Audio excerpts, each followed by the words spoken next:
ಇದು ನೋಡಿ, ಇದು ಆ್ಯಕ್ಚುಲಿ ಇದು ಸ್ಪ್ರಿಂಗ್ ನಿಮ್ಗೆ ಲಾಸ್ಟಲ್ಲಿ ತೋರಿಸ್ತೀನಿ. ಅವಾಗ ಯಾವ ಸ್ಪ್ರಿಂಗ್ ಹೋಗೈತೆ ಅಂತ ಒಂದು ಫೋಟೋಸ್ ನಿಮ್ಗೆ ಅಪ್ಲೋಡ್ ಮಾಡ್ತೀನಿ ಲಾಸ್ಟಲ್ಲಿ. ಯಾವ ಸ್ಪ್ರಿಂಗ್ ಅಂತ ಇದು ಮುಗೀತು. ಲೈಕ್ ಅದು ಇದು ಮಾಡ್ತೀನಿ, ಅಸೆಂಬರ್ ಆಯಿತು, ಮುಗೀತು. ಅದು ನಿಮ್ಗೆ ತೋರಿಸ್ತೀನಿ. ನೆಕ್ಸ್ಟು ಲಾಸ್ಟ್ ಒಂದು ಫೋಟೋ ಹಾಕ್ತೀನಿ, ಅಥವಾ ಸ್ಪ್ರಿಂಗ್ ಅಂತ ಅದನ್ನು ಎಲ್ಲ ಹಾಕಬೇಕು ಅಂತ ನಿಮ್ಗೆ ಫೋಟೋದಲ್ಲಿ ತೋರಿಸ್ತೀನಿ ಯಾವ ಜಾಗದಲ್ಲಿ ಇದೈತೆ ಅಂತ. ಜಸ್ಟ್ ಮುಗೀತು. ಇವಾಗ ಎಲ್ಲ ಸ್ಪ್ರಿಂಗ್ ಅದನ್ನು ಹಾಕಿತ್ತು. ಇನ್ನೊಂದ್ಸತಿ ಇವಾಗೆಲ್ಲ ಸುಮ್ಮನೆ ಟ್ರೈ ಮಾಡ್ತಾಯಿದ್ದೀವಿ ಪ್ರಿಂಟ್ಗೆ. ಇವಾಗ ನೋಡಿ ಏನಾದ್ರು ಬರೋಲ್ಲ. ಆ್ಯಕ್ಚುಲಿ ಪ್ರಿಂಟ್ ಕೊಟ್ಟಾಗ ಈಸಿಯಾಗಿ ನಿಮಗೆ ಪ್ರಿಂಟ್ ಆಗುತ್ತೆ. ಸಿಸ್ಟಮಿಂದ ಕೊಡಬೇಕಿದು.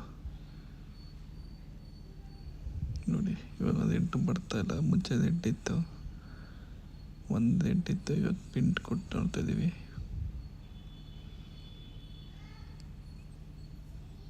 ಜಸ್ಟ್ ಮುಗೀತು, ಬಂತು ನೋಡಿ, ಪ್ರಿಂಟ್ ಕೊಟ್ವಿ. Yes, it's glowing. Print work ಆಗ್ತಾಯಿದೆ ಸಖತ್ತಾಗಿ.